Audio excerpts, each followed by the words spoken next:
Bienvenidos a la Escuela de Capacitación Bíblica de la Iglesia Cristiana Renacer. Estamos estudiando la materia Los libros del libro. Usted sabe que la Biblia es por excelencia el libro con mayúscula y está constituido de 66 libros y nosotros cada clase nos abocamos a estudiar uno de ellos.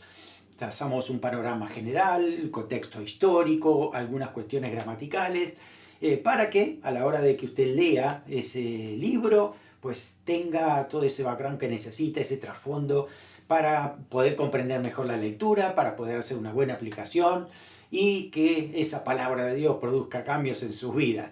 Vamos a estudiar hoy primer libro de Tesalonicenses, la carta a los tesalonicenses, y hay un versículo muy interesante que dice, en capítulo 2, versículo 13, el apóstol Pablo dice así: por lo cual también nosotros, sin cesar, damos gracias a Dios de que cuando recibisteis la palabra de Dios que oíste de nosotros, la recibisteis no como palabra de hombres, sino, según es en verdad, la palabra de Dios, la cual actúa en vosotros los creyentes.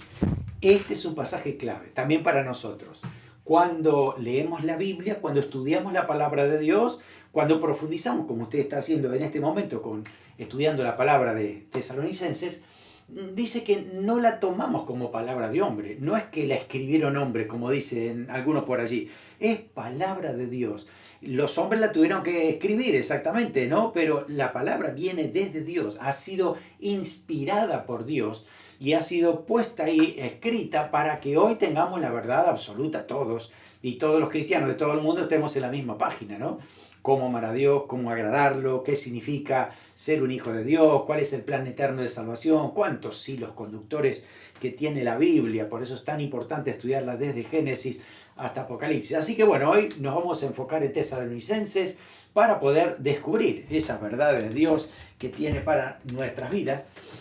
Está dentro de lo que llamamos epístolas paulinas porque las escribió Pablo junto con otros hermanos, pero lo ponemos a él como el más importante, ¿no? Lo tenemos aquí, primer libro, primera carta de Tesalonicenses, allí en relación a la iglesia misma que había en Tesalónica. Fíjese que el orden que tenemos en la Biblia tiene que ver más con los temas que se tratan que con la cronología en que se escribieron. Porque usted puede estudiar un poco más el trasfondo y sabe que Primera de Tesalonicenses se escribió antes que las otras cartas, ¿no? Antes que Filipenses, antes que Corintios, antes que Romanos, y bueno, están allí por el orden que le han puesto en cuanto a los temas. Pero esta es una de las primeras cartas que escribe el apóstol Pablo a las iglesias, así que vamos a estudiarla en profundidad para ver bien de qué se trata esta carta. Alguien hizo este dibujo acerca de la Biblia como una biblioteca y lo tenemos aquí. Entonces, la anteúltima carta de las epístolas a las iglesias. El apóstol Pablo la escribió a la iglesia de Tesalónica. Por eso decimos epístolas paulinas. Es el apóstol que ha escrito muchas cartas. 12 seguro, 13 si consideramos que Hebreos ha sido una carta del apóstol Pablo. Así que bueno, él escribe a toda una zona de iglesias que han sido fundadas por él, algunas no, pero sí sus discípulos, como hemos estudiado lo que es la iglesia en Colosenses, en Colosas, a los hermanos de Colosenses, y hoy entonces vamos a estudiar la iglesia de Tesalónica, que se encuentra en la parte norte, aquí estamos, norte, en la zona de Macedonia, y va a escribirle a los hermanos que se encuentran allí en ese lugar y desde la ciudad de Corinto. Acá se encuentra Pablo escribiendo, así que de aquí es que la envía a los hermanos de Tesalónica. Así que recuerda este mapa, importante para saber muy bien cómo ubicarnos en el tiempo y en el espacio en cuanto a lo que escribe el apóstol Pablo. Muy bien. Así que esta carta nos va a enseñar de muchas cosas, ¿no? Desde muchos puntos de vista, vamos a aprender todo lo que el Señor tiene para nosotros.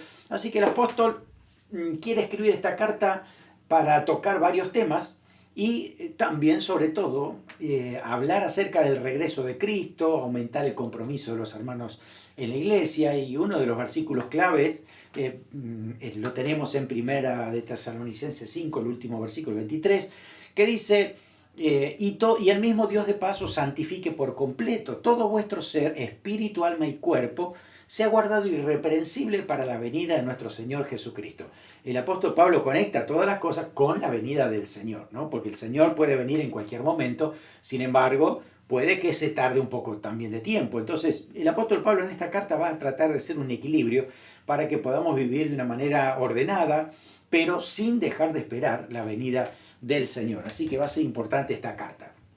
Cuando vamos a los primeros versículos, uno dice, bueno, es la carta de Pablo, pero no necesariamente de Pablo, porque aquí dice el versículo 1, Pablo, Silvano y Timoteo. ¿Cuántos son?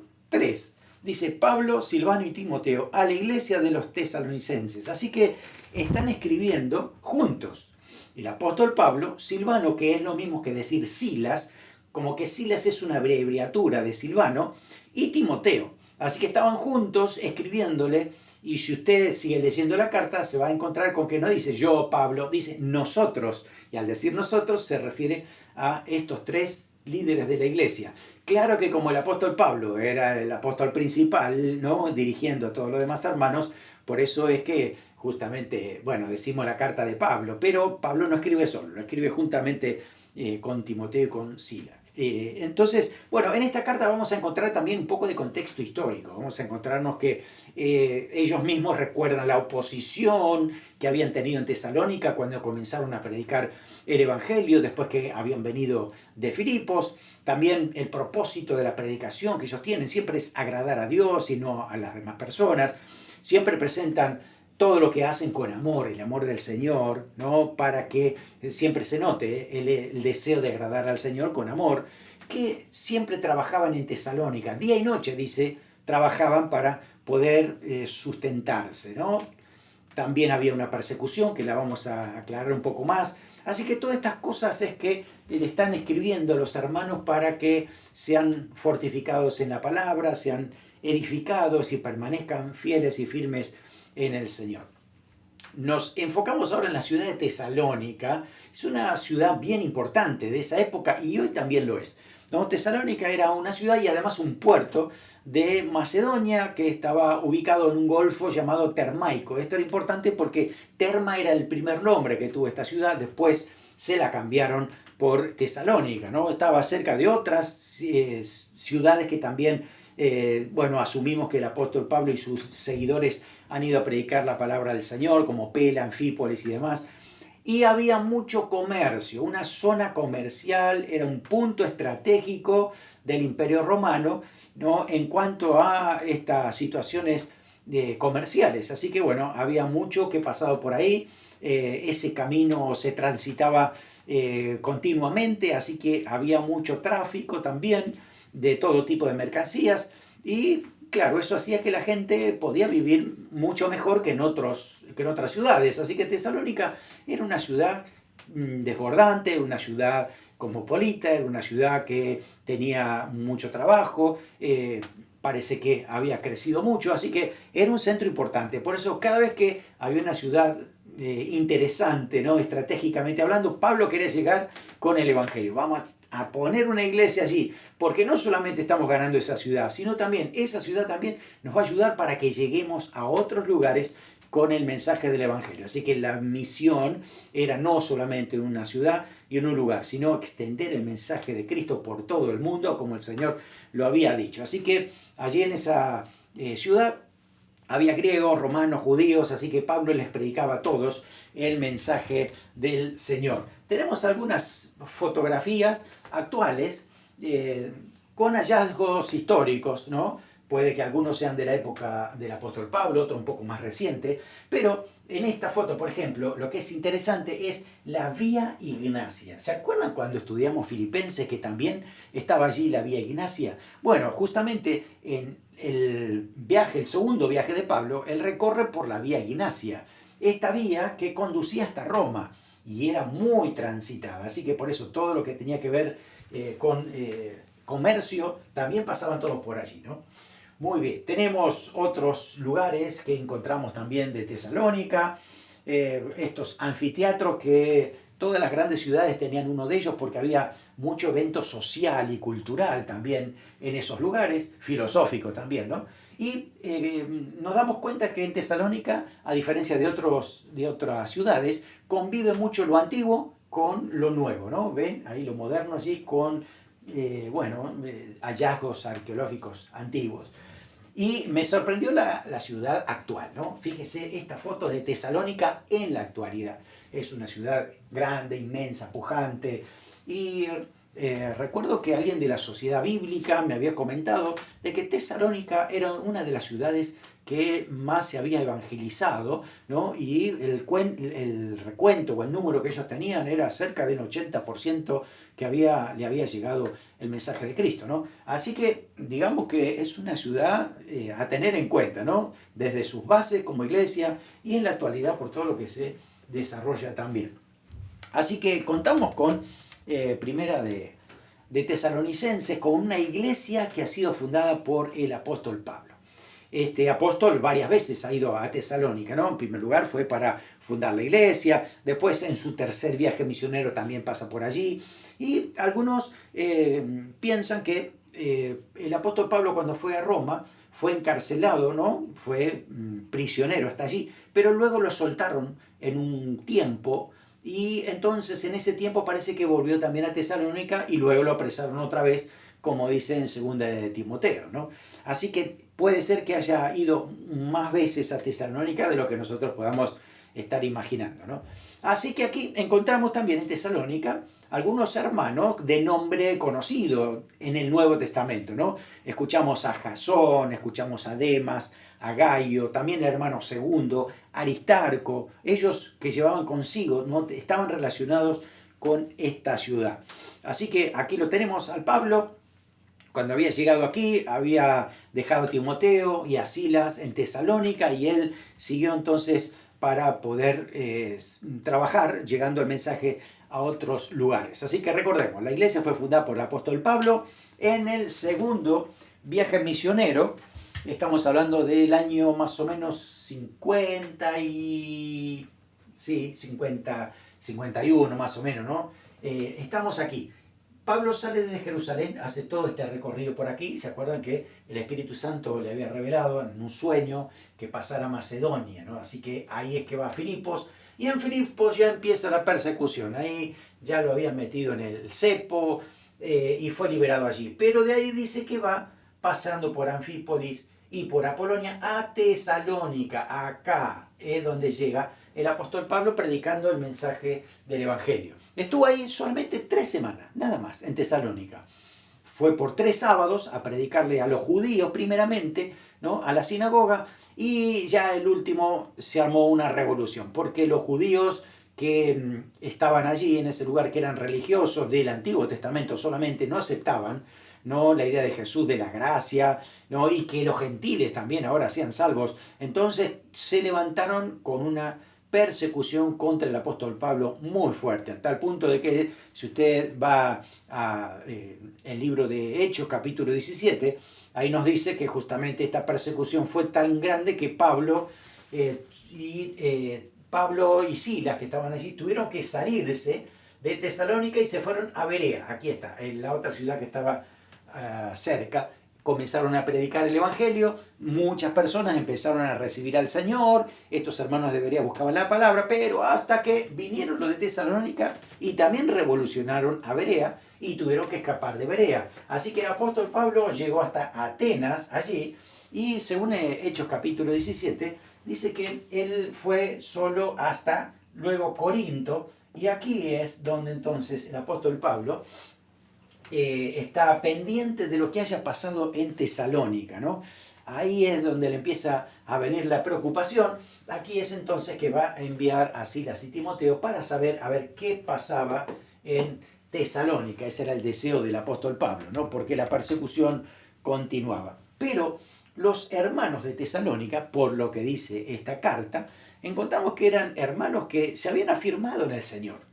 Le habían creído a la palabra de Dios, a lo que había predicado el apóstol Pablo, junto con Silas, ¿no? Que fueron los primeros que llegaron a compartir el Evangelio, y dice que ellos eran constantes en el amor y en el trabajo.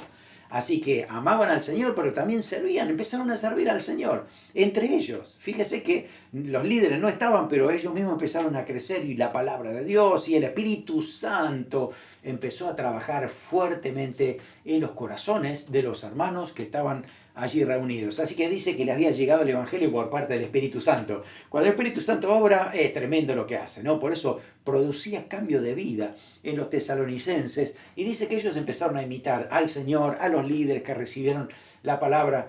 Y lo interesante es que lo recibieron bajo tribulación, bajo persecución fuerte. Sin embargo, eso no los inquietó. Ellos siguieron buscando al Señor. A tal punto era el crecimiento que tuvieron en tan poco tiempo que empezaron a hacer ejemplos a Macedonia, acá, es decir, más al norte, más al sur, ¿no? Toda esta zona y todos los del sur empezaron a escuchar el testimonio de los hermanos de Tesalónica y los motivaron también a otros a buscar a Dios, a servirlo, a predicar el mensaje del Evangelio. El cambio de ellos había sido drástico, ¿no? Porque dice que dejaron los ídolos y se abocaron al Señor Jesucristo. Así que no eran los judíos, eran los gentiles que empezaron a buscar a Dios, ¿no? Dejaron de lado todo lo que tenían culturalmente hablando en su historia y se enfocaron en el Señor Jesucristo y el mensaje del Evangelio. Así que ellos mismos ahora estaban siendo perseguidos por los mismos de la nación y también por los judíos que habían llegado a ese lugar, y el apóstol Pablo ya se lo había anticipado antes y eso es lo que él está diciendo, ¿no? Sin embargo, se mantenían fieles al Señor. Ahora, ¿qué ocasión había? ¿Por qué el apóstol Pablo les escribe a estos hermanos? Bueno, aunque la iglesia era un ejemplo en amor y trabajo, pues necesitaba ser instruida en otras áreas, exhortada también. Así que por eso el apóstol Pablo, antes de visitarle, pues les manda una carta a través de Timoteo y de Silas para que pudieran recibir también la palabra y que puedan crecer, ¿no? Bueno, lo que sí vamos entendiendo en las lecturas de la palabra del Señor, tanto de aquí como de Hechos, es que se había levantado un grupo de religiosos judíos en oposición contra el apóstol Pablo, ¿no? Predicación del Evangelio a los gentiles, no querían saber nada de ello. Entonces, esa preocupación, claro, fue grande para Pablo y estaba preocupado para saber si realmente habían tenido una buena doctrina, habían entendido todo el mensaje que él les había predicado, ¿no? Así que había que afianzar más la doctrina. Pero bueno, entonces manda a Silas y Timoteo trae buenas noticias.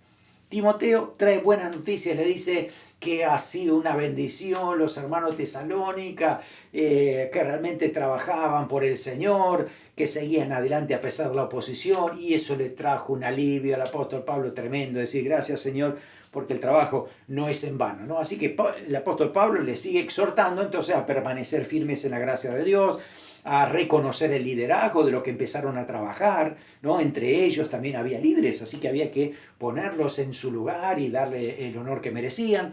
También algunas reglas éticas, sociales, también en cuanto al trabajo, ¿no? Había varios puntos que escribirles para poder guiarlos en la doctrina y también en cuanto a la venida de Cristo, porque había muchos que estaban preguntando y claro, el apóstol Pablo en 3 semanas no pudo compartir quizá todo lo que quería haberlas compartido. Si dividimos la carta, podemos dividirla en dos partes, ¿no? Mirando hacia atrás, lo que había pasado en la fundación de la iglesia y cómo, bueno, el apóstol Pablo expresa su preocupación a ver si realmente estaban creciendo. Y mirando hacia adelante es cómo ahora sí, entendiendo de que ellos habían fundado su fe en el Señor Jesucristo de manera sólida, cómo vamos hacia adelante, ¿no? Cómo vivir como cristianos. Capítulo 4 al 5 es lo que va a marcar. Así que cuando usted empieza a leer el primer capítulo, se va a encontrar, ¿no?, con Pablo, Silas y Timoteo escribiéndole a la iglesia, saludándole siempre con ese saludo característico del apóstol Pablo, gracia y paz, ¿no? Gracia, que le encanta esa palabra a los gentiles, y paz, el shalom, que le encanta a los judíos. Así que los unía a las dos y le daba ese saludo, gracia y paz para toda la iglesia, ¿no? Y en esos primeros versículos nos muestra que esta iglesia era ejemplar en esperanza, en amor. Y hay una frase que usa, amados de Dios, le dice Pablo a los de Tesalonicenses. Y esa frase es interesante para los judíos porque la aplicaban solamente a los grandes hombres de Dios, ¿no? Como Moisés y Salomón. Y resulta que ahora esa frase la usa para todos los hermanos de la iglesia. Así que en Cristo somos todos iguales, todos pertenecemos al mismo Padre Celestial. Dios derrama amor para todos, así que no hay favoritismo para Dios y nosotros contentos, ¿no? Porque para el Señor somos sus hijos amados, así que así lo podían vivir también los hermanos de Tesalónica. Y en estos primeros versículos ya Pablo, aún en pequeños versículos, va metiendo ya doctrina, ¿no? El versículo 4 nos habla de la elección de Dios, cómo el Señor nos eligió para que seamos sus hijos y andemos en sus caminos. El versículo 5 y 6 nos habla acerca del Espíritu Santo, cómo el Espíritu Santo se manifiesta con poder, ¿no? En aquellos que le dan la vida. Certidumbre, esa fe que permanece firme en el Señor. Habla de la Trinidad, tanto del Padre, el Hijo y el Espíritu Santo. Y también va a hablar acerca de la conversión real, el versículo 9, la segunda venida, el versículo 10. Fíjese cuánta doctrina hay en pocas palabras, ¿no? Así que Pablo ya quiere fundamentar lo que estamos creyendo para que nadie se altere con esos filosofías, esos pensamientos que venían de los judíos religiosos que no aceptaban a Jesús como Mesías. Cuando vamos al capítulo 2, ahora Pablo sí abre su corazón y les dice a los tesalonicenses lo que realmente estaba pasando y lo que ellos sentían, ¿no? Cuando usted lee el capítulo 2 va a ver que el apóstol Pablo dice mucho de lo que ellos hacen, ¿no? Entonces eso a nosotros nos da una pauta, ¿no? De saber que si Pablo dice nosotros no andamos, ¿no? Tomando dinero de nadie, ¿no? Por ejemplo, eso significa que alguien estaba diciendo que Pablo estaba tomando dinero de la gente, ¿no? Por ejemplo, entonces cada vez que nosotros leamos lo que Pablo dice de ellos, de su ministerio, significa que está refutando a estos sinvergüenzas, a este grupo sedicioso que va de ciudad en ciudad tratando de menoscabar lo que el apóstol Pablo había enseñado. Por eso, otra vez lo dice aquí, ¿no? Así que esas calumnias que había contra Pablo, pues estos enemigos que lo estaban atacando ya sabían entonces que el apóstol Pablo iba defendiendo su ministerio.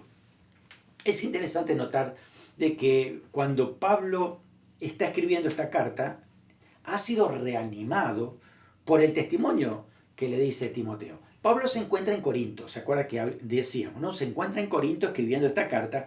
Cuando Pablo empieza a servir al Señor en la ciudad de Corinto, él lo dice en la primera carta a los Corintios, capítulo 2, versículo 3, que él estuvo entre vosotros, dice, estuve entre vosotros con debilidad, mucho temor y temblor.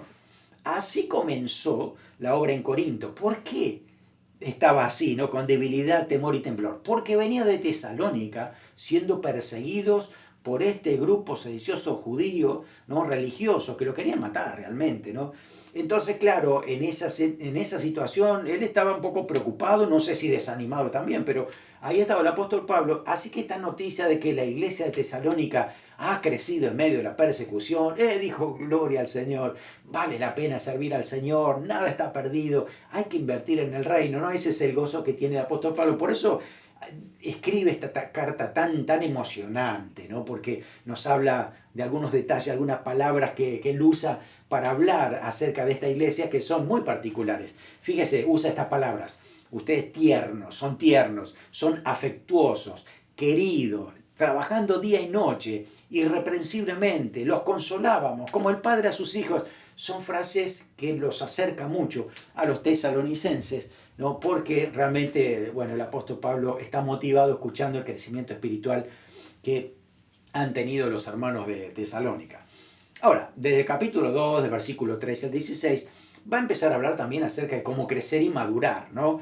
Él dice que ellos pueden crecer mucho porque recibieron la palabra de Dios en verdad, como la palabra de Dios en verdad, no palabra de hombre, como decíamos, ¿no?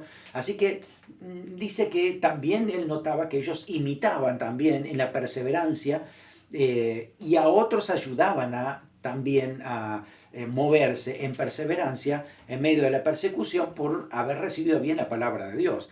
Así que en estos versículos marca un poco también el contexto histórico por el cual, bueno, nos dice que este grupo estaba en contra de Pablo, ¿no? Él dice que estos judíos son los que mataron al Señor Jesús y a los profetas, son los que perseguían a los cristianos. Imagínense, yo creo que muchos de estos conocían muy bien a Saulo porque hacían la tarea que hacía Saulo antes de convertirse, perseguían a la iglesia, por eso los conocía muy bien Pablo, ¿no? No, dice, trataban de agradar a Dios, se levantaba contra todos los hombres y querían guardarse eso que Dios los hizo especiales solamente a ellos, cuando Dios ahora, por el medio del sacrificio de Cristo, ahora estaba abierto a toda persona que confiese que Jesús es el Señor, ¿no? Entonces, por eso es que Pablo dice, cuidado que este grupo no viene en pos de lo que el Señor Jesús nos dijo. Es una manera de exhortarlos. También les habla un poco de el gozo de ser hermanos, los anima a crecer en unidad espiritual, ¿no? Quizás estaban un poco decaídos en esto y deberían reforzar estrechar los lazos fraternales. Dice que Pablo quería volver inmediatamente a Tesalónica, pero Satanás les estorbó. La palabra estorbar en el original significa bloqueo en un tramo de la carretera para frenar la marcha de una expedición. Es obstaculizar el camino. Claro, es que Pablo se da cuenta que este grupo que lo está persiguiendo viene del diablo, ¿no? Así que es el diablo que había puesto ese obstáculo para que Pablo pudiera llegar también otra vez a Tesalónica. Por eso él pide oración para que todos estos obstáculos se quitaran, ¿no? Y él puede llegar justamente allí para poder hablar la palabra también a ellos y darle más crecimiento. De hecho, después lo pudo hacer en el tercer viaje misionero, ¿no? Pero estamos en el medio entre los dos viajes, así casi ya finalizando el segundo viaje, así que todavía faltaba un poco de tiempo. Hay una frase que nos llama la atención, dice, separado de vista, pero no de corazón. Bien, qué linda frase de saludo, ¿no? Es decir, somos hermanos en Cristo, sí que estamos separados, pero solo de vista. El corazón está unido, no se ha cortado. Amén. Muy bien, así que recordamos, le está diciendo el capítulo 3, entonces también va a expresar esto, ¿no? De Tesalónica aquí a Corinto, que está aquí, y el envío que hace Pablo, ¿no? Viene Timoteo, le da los buenos anuncios y Pablo entonces le envía esta carta para mostrar lo que el Señor quería hacer, cómo quería completar la obra también en los tesalonicenses. Así que en los primeros versículos Pablo habla acerca de la profunda preocupación que tenía por ellos, pero daba gracias a Dios por el buen reporte que le había llegado de Timoteo y dice que él sigue orando por ellos, noche y día, eso dice, noche y día sigue orando por ustedes, ¿no? Para que puedan crecer en el Señor. Luego entonces también, aquí en esta parte de la Escritura, en capítulo 4 del 1 al 12, empieza a hablar acerca de la vida que agrada a Dios. Y habla acerca también del matrimonio. Fíjese que siempre Pablo, a donde manda una carta, manda algunos detalles en cuanto al matrimonio, la vida familiar, porque la verdad es que si hablamos de la cultura griega, era una cultura que era muy fornicaria, ¿no? Tenían muchas relaciones sexuales fuera del matrimonio, fuera de todo lo que Dios había establecido. Así que ahora, como cristianos, había que cambiar la conducta. Por eso Pablo les dice justamente esto, en este contexto, ¿no? Había muchos que habían recibido al Señor, pero quizá traían un poco de la cultura helénica que tenía que ahora ser modificada por lo que el apóstol Pablo le está diciendo de parte del Señor, ¿no? Así que bueno, todo eso que estaban acostumbrados a los dioses, a la cultura, ¿no? Ofrendas de sexo a la diosa tal, todas estas cosas ya no funcionaban en la vida cristiana, porque para Dios es pecado la fornicación. Y la palabra entonces tiene que ver con mucho más allá de solamente un acto sexual, sino todo aquello que fuera del matrimonio, ¿no? Todo acto sexual fuera del matrimonio no le agrada a Dios, entonces por eso es que esa palabra abarca bastante más de lo que a veces se piensa, ¿no? También se le habla a los varones que deben considerar las esposas con un concepto más alto que lo que dice el mundo. En ese momento la mujer era un objeto de trabajo, un objeto sexual o algo parecido, pero el cristiano tenía que saber ahora que en el Señor la mujer es reivindicada, ¿no? Y tanto hombre como mujer para Dios son ambos hijos de Dios en igualdad de condiciones. No hay diferencia. Y eso también se tenía que ver en el matrimonio, ¿no? Por eso también le expresa eso, ¿no? Y la palabra clave aquí es santificación. Dios nos ha llamado a santificación, ¿no? Y también le dice irreprensibles en santidad. Irreprensible significa que nadie tiene nada que decir de ti. No saben cómo agarrarte porque no hay nada malo, ¿no? de qué apoyarse para hablar contra tuya. Así que eso dice irreprensibles en santidad, nada que reprochar, ¿no? ¿Quién es el agente santificador? Es el Espíritu Santo porque es el Dios de paz, que trae paz en todo lo que hace. Pablo dice, los exhortamos, los animamos, ¿no? Los quería aconsejar, darle una palabra de Dios. Dice a los varones, no en pasión de concupiscencia, es decir, no tener a la esposa en pasión de concupiscencia. No es como el mundo lo ofrece, ¿no? Como lo hacían en los templos, a los dioses y demás. No, es muy diferente, ¿no? También hay santidad en el matrimonio, también hay santidad aún en los momentos íntimos del matrimonio. Por eso es importante también que todo lo que se hace sea para agradar al Señor. Implicaba entonces la santidad en todos los aspectos de la vida. Y también como hermanos en Cristo, ¿no? Capítulo 4, del 6 al 10, ¿no? Dice, cuidado en no agraviar a otro, ¿no? La palabra agraviar significa ir más allá, sobrepasarse, pasarse de los límites, ¿no? Tomar de más, excederse, aprovecharse. Claro, a veces con que eres cristiano, eres hijo de Dios, ay, préstame 500 que en el milenio te lo devuelvo. Estas cosas no deberían pasar, dice, porque la verdad es pasarse más allá porque el hermano es bueno, porque el hermano ama al Señor y no, hay que cuidarse de muchas cosas, ¿no? Para que podamos trabajar juntos, ser hermanos en Cristo y no defraudarnos entre nosotros. Así que hay que cuidarse, respetarse, ¿no? Y poder bendecir más bien a la otra persona siempre, ¿no? Dice que el Señor también, dice el versículo 7, nos llamó a santificación y también ser santos en las relaciones fraternales, ¿no? El amor, bueno, los tesalonicenses lo habían visto de parte de Pablo, de Silas, ¿no? Dado allí, y también de Cristo mismo, así que lo habían experimentado y dice que lo conocían muy bien y tenían que seguirlo poniendo en práctica. Otro aspecto que también quiere hablar el apóstol Pablo es la relación de trabajo. Claro, fíjese que es interesante que habla de trabajar con nuestras manos para ganarnos el pan y después habla inmediatamente de la venida de Cristo. Es a propósito, es intencional, porque hay algo contextual a tener en cuenta. En ese momento había muchos hermanos que entendieron que la venida del Señor era ya mismo, así que ya no había que trabajar. No importaba. Vendamos todo, comamos lo que tenemos. Total, el Señor viene en cualquier momento, así que todo acá se queda. Y Pablo dice, no es así. A ver, el Señor puede venir en cualquier momento, pero puede que tarde, así que también tenemos que trabajar. Tenemos que hacer nuestros proyectos, ubicarse, ¿no? Y saber que debemos desempeñar también todas las cosas con amor. No se anula el deber de trabajar porque el Señor va a venir en cualquier momento, ¿no? Así que hay que hacerlo bien, ¿no? Tener una actitud equilibrada, esperando la venida de Cristo, pero trabajando y ocupándonos de nuestros negocios, dice así, ocupándose de los negocios. Así que hay que hacer las dos cosas todo el tiempo, ¿no? De esa manera entonces seremos equilibrados, como lo dice el apóstol Pablo aquí, esperando al Señor como ladrón en la noche, pero mantenerse durante el día de espera, ¿no? Seguir avanzando. Así que bueno, no es solamente en este pasaje que el apóstol Pablo habla del deber de trabajar, lo dice en muchos aspectos, en muchos versículos, en muchas cartas, para que sepamos que este equilibrio tiene que estar siempre en nosotros. De hecho, lo vamos a ver en otra clase, que a la iglesia le dice, el que no quiere trabajar, que no coma. ¿No? Ok, arréglese a ver qué va a hacer, ¿no? Pero no es ayudar a aquel que no quiere trabajar. Hay gente que no puede trabajar y es diferente, pero el que no quiere trabajar, pues tiene la responsabilidad de hacerlo. Y la verdad es que manifestamos nosotros buen testimonio cuando estamos trabajando con la voluntad presta, con mucha energía y entusiasmo, como para el Señor, como Pablo ya se lo había dicho a los colosenses, ¿no?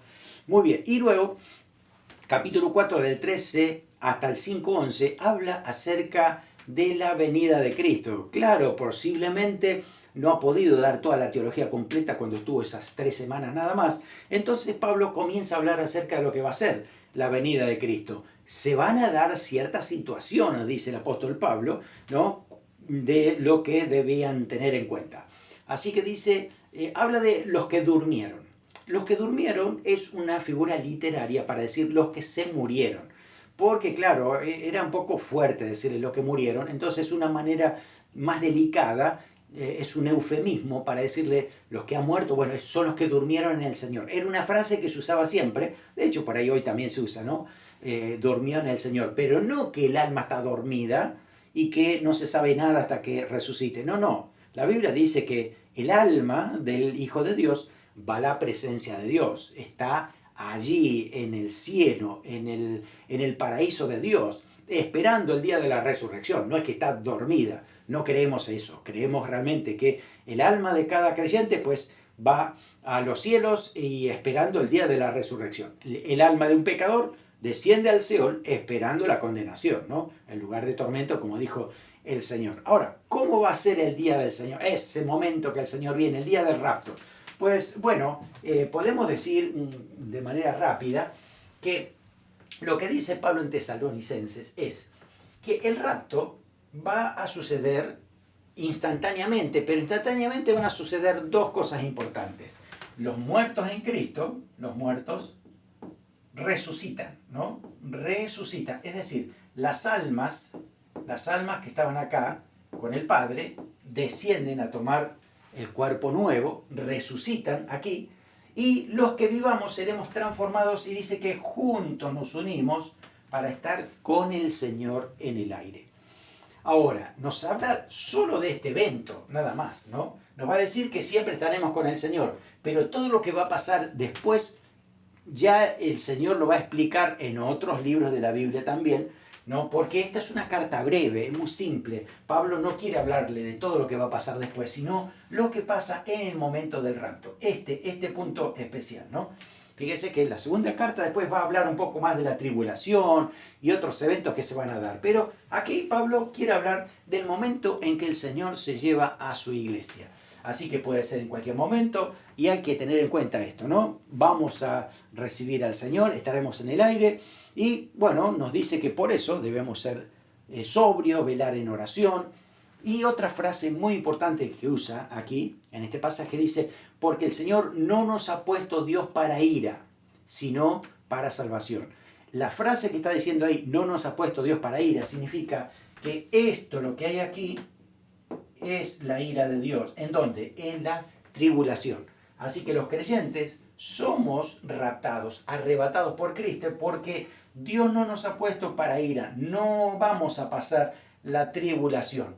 El rapto es para los creyentes que creen en Cristo, que le esperan, porque Dios libra a los justos del juicio que Dios trae aquí a la tierra. Así que mientras nosotros estamos por 7 años allá arriba, aquí 7 años de tribulación, hasta que volvemos con Cristo en la segunda venida, aquí se produce el Armagedón, y a partir de aquí viene 1000 años de paz, milenio con el Señor, y después entonces todo lo que viene después no se lo pierdan en Apocalipsis, porque ahí sí lo vamos a estar estudiando. Así que básicamente esto es lo que el apóstol Pablo le está diciendo a los hermanos de Tesalonicenses para que ellos tengan una idea general de lo que sucederá en el momento del rapto. Así que una pequeña porción de todo lo que va a pasar para tener en cuenta, ¿no? Cada vez que estudiamos escatología, ¿no? Y hablamos del rapto, también tomamos este pasaje, entre muchos otros, para poder entender toda la doctrina de lo que significa el arrebatamiento de la iglesia. Bueno, y terminando, capítulo 5, del versículo 11 al 27, Pablo da una serie de consejos bien prácticos para los hermanos, para la iglesia, y que la verdad es que eso tiene que hacerse carne hoy en nosotros. Nos tenemos que apropiar también de todos esos consejos. Fíjese, dice, animaos unos a otros, ¿no? Versículo 11. Somos llamados a animarnos, no a desanimarnos. Hermano que desanima a otro, realmente está siendo de tropiezo. Fíjese que eso es pecado delante del Señor. Estamos para animarnos. Dice eso, animaos unos a otros, y también dice edificaos unos a otros. Así que somos llamados para edificarnos, para ayudarnos a crecer, para no generar temor, miedo, vergüenza. Estamos para animarnos unos a otros. También dice, reconozcamos a los que trabajan en el Señor. ¿Sí? Hay hermanos que están dedicándose de entero al servicio al Señor, reconozcámoslos como tales, ¿no? Estimar al que predica la palabra, al que es maestro. Dice que debemos tener paz entre nosotros, así que somos pacificadores. Hagamos la paz, ¿no? Con los hermanos que tenemos y también con las demás personas. Dice, versículo 14, debemos amonestar a los ociosos. Si alguien no quiere trabajar, hay que amonestarlo. Es nuestra parte, es nuestra responsabilidad. No es que dejémoslo, no. Si tú quieres comer y estás pidiendo para comer, te pregunto si estás trabajando. ¿Puedes trabajar? Sí, entonces trabaja. ¿No puedes trabajar? Entonces sí colaboramos, ¿cierto? Entonces, esto es lo que está diciendo, amonestar a los ociosos. Dice, alentéis a los de poco ánimo. Hay algunos que están allí luchando, ¿no? Situaciones difíciles que están sobrellevando, y dice que nosotros debemos alentarnos, animarnos a ellos, ¿no? También, versículo 14, sostener a los débiles. Hermanos que tienen ciertas debilidades, recién están empezando el camino del Señor, así que necesitan fortaleza. Y estamos ahí no para juzgarlos, estamos ahí para levantarlos, ayudarlos a caminar. Dice, seáis pacientes para con todos. Así que la paciencia es algo que debe estar en nuestras vidas siempre. No pagar a otro mal por mal. Mire que los creyentes no, para nosotros la venganza es de Dios, no podemos actuar de esa manera. Para nosotros es perdonar, ¿no? Y seguir siempre lo bueno. Hay 3 cosas que debemos hacer todos los días. Dice, estar siempre gozosos, orad sin cesar, dad gracias en todo. Así que nos ayuda a ser equilibrado si siempre tenemos el gozo del Señor, si siempre estamos en comunión con el Espíritu Santo y si le damos gracias al Señor por todas las cosas, aun aquellas que todavía no vienen, ¿no? Eso nos va a hacer muy bien. Tenemos una perspectiva diferente de las cosas, ¿no? Y de los que nos rodea y las circunstancias. No podemos apagar el Espíritu, también dice el apóstol Pablo, no menospreciar la profecía. Dios te habla, agarra esa palabra de Dios, créela y deja que el Señor la cumpla en su tiempo. Dice, examinadlo todo, retened lo bueno. Así que todo lo que venga, todo lo que escuches, todo lo que recibas, todo lo que ves en internet, examínalo, por favor. No puedes tragarte todo lo que viene de allí. Examina todo y solo quédate con lo que es bueno. Bueno, ¿de acuerdo a quién?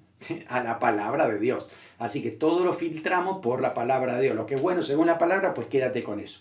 Dice, absteneos de toda especie de mal. Hay muchas clases de males. Así que nos exhorta a que nosotros nos podamos abstener de todo lo que sea malo, de todo lo que produce daño a nuestra vida espiritual, a nuestro cuerpo, a nuestra alma, cuidarnos de todo eso. Orar en todo tiempo, saludarnos, no pasar rápido en la iglesia, sino saludarnos. En ese momento dice que usaban ósculo santo, un beso santo. Puede que en nuestra cultura no usemos esto, nos damos un apretón de manos o un abrazo entre los varones o las mujeres, así que hagamos eso, la comunión que se manifieste siempre y que, dice, esta carta se lea a todos los hermanos. Pues eso estamos cumpliendo, leyendo esta carta a todos los hermanos, leyendo la palabra de Dios, alimentándonos espiritualmente, hasta que Cristo venga necesitamos alimentarnos espiritualmente. Muy bien, bueno, a ver, hagamos un repaso, a ver si nos acordamos de algunos principios de esta carta. Primero, esta carta fue escrita por Pablo, Silvano y Timoteo. ¿Verdadero o falso? Pablo sí, Timoteo también. ¿No era Silas? Ah, pero Silas es el mismo que Silvano. Silas es la abreviatura de Silvano. Así que estamos en lo cierto, verdadero. Los tesalonicenses eran muy rebeldes a Dios. A ver si era así. Pablo estaba defraudado con los tesalonicenses porque no hacían nada bien. No, todo lo contrario. No eran rebeldes. Esto es falso, ¿no? Porque dice que estaba gozoso de ver cómo estaban creciendo en el Señor. 3. La iglesia en Tesalónica la fundó el apóstol Pablo. ¿Era verdad? Sí, totalmente. En el segundo viaje misionero, él junto con Silas fundan esa iglesia. Amén. 4. La frase nos libra de la ira venidera significa que los creyentes no pasaremos por el período de la tribulación. ¿Te acuerdas el gráfico? Pues justamente eso era lo que decíamos. Así que eso es verdadero. Otro. La santidad abarca también al matrimonio. Sí, correcto. Abarca todas las áreas de nuestra vida. También incluye al matrimonio en todo tiempo, en todo momento. Muy bien. Los muertos en Cristo resucitan después que seamos arrebatados. No, suena raro eso, ¿no? Claro, porque era al revés. Dice que los muertos en Cristo resucitan primero. Primero resucitan, pero todo en un momento, ¿no? En un segundo pasa todo. Resucitan los hermanos en Cristo y nosotros entonces somos transformados. Así que ambos tenemos cuerpos transformados y en ese momento el Señor nos lleva a su presencia a todos. Así que esto era al revés, por eso le ponemos falso. 7. El rapto puede acontecer en cualquier momento. ¿En cualquier momento o faltan señales que se cumplan? No, sí, esto es verdadero. El rapto puede acontecer hoy mismo, tal vez no terminamos este video, ojalá. 8. Debemos retenerlo todo y examinar lo bueno. ¿Eso es lo que dice Pablo? Ay, no. ¿Retenerlo todo? No. Era al revés. Era retener lo bueno y examinarlo todo, ¿no? Así que cuidado con que no cambiemos esto. Muy bien. Nos quedamos entonces con el último pasaje. El mismo Dios de paz os santifique por completo, y todo vuestro ser, espíritu, alma y cuerpo, sea guardado irreprensible para la venida de nuestro Señor Jesucristo. Así que no es solamente guardar el espíritu, también el alma, donde está ahí nuestros pensamientos, la conciencia, la voluntad, las emociones, y también el cuerpo. El cuerpo es templo del Espíritu Santo, así que guardados irreprensibles hasta que el Señor venga. Esa es la exhortación final que nos deja Tesalonicenses. Oramos, Señor, gracias te damos por esta carta. Gracias, Señor, porque hay tanto que aprender, tanto que recibir. Gracias porque nos has dejado tu verdad. Señor, y a través de ella crecemos, avanzamos, aún en medio de persecución, de opresión, de oposición, como lo hizo la iglesia de Tesalónica. Gracias por ese ejemplo, porque hoy podemos crecer también, desarrollarnos firmes en la fe, fuertes en ti. Señor, creemos en tu poder, el poder de tu Espíritu Santo obrando en nuestras vidas, consolidando cada palabra que tú nos das.